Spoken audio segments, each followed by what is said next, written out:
And this Saturday, December 4th, that would mark 1 year since the deadly shooting. NBC4 anchor Kerry Charles, he has been following the story since the very beginning.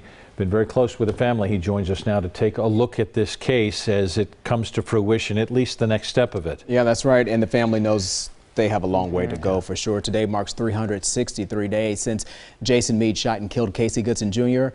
and the time since Meade left the Franklin County Sheriff's Office. Goodson's family, along with supporters, continue to rally for justice. And now today, charges in the case that has already taken so many twists and turns. My only focus is justice. I eat, breathe, and sleep justice. And I won't stop. I won't. I can't.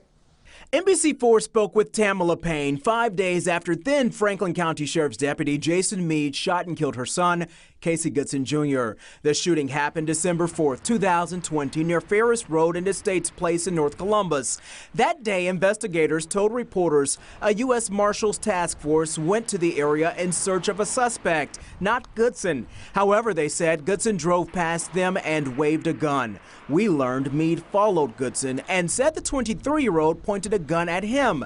That's when Meade shot Goodson multiple times. My grandson just got shot in the back when he came in the house, and I don't know if he's okay because there's still out there. I'm sorry, what just happened? My grandson just got shot. Okay, where did this happen? At my house. He lives there with me. So who shot him? I don't know. I just heard the gunshots and I would get up and he's laying in the door.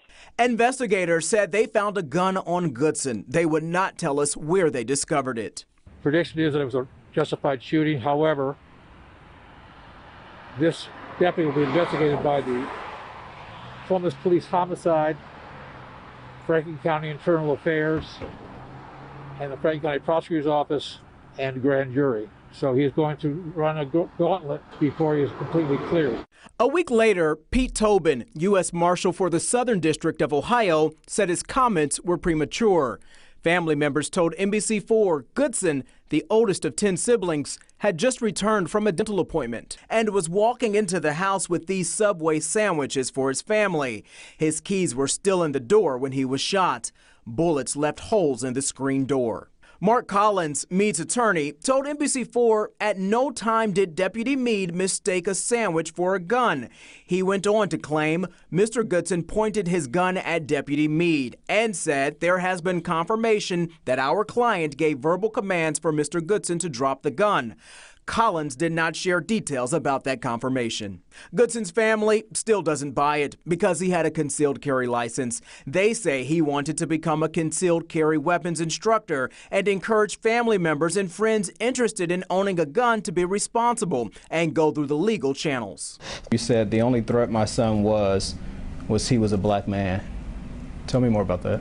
He was a black man.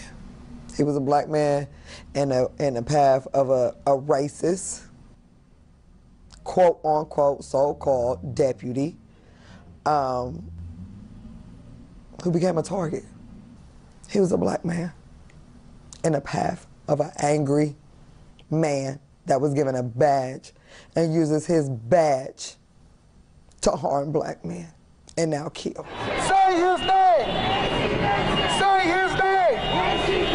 1 week after Goodson's death, a peaceful protest in downtown Columbus. People gathered by the hundreds. They called for justice. No justice! No peace! No vengeance! We are hurt, but we have to stay strong. We have to fight in his name. Goodson's family held his funeral 2 days before Christmas. This is a trying time in our city. We should tell you Jason Meade, who took disability retirement in July, did not say anything when our cameras caught up with him today. But his attorney, Mark Collins, defended the actions of the now former deputy, the actions that unfolded outside Goodson's family home. He was maybe at that point 15 to 20 feet away screaming, "Show me your hands, show me your hands, show me your hands." At one point, Mr. Goodson's left hand was trying to get into the door. At one point, his shoulders went down, my client indicated. My client thought he was going to comply and then turn around and do that. But as he turned around, the gun was raised towards my client and pointed at my client, giving him no other option. And so we will learn much more about the investigation, the case, once the case, if it makes it to trial, which it sounds like it will make it to trial. He says he intends to plead not guilty.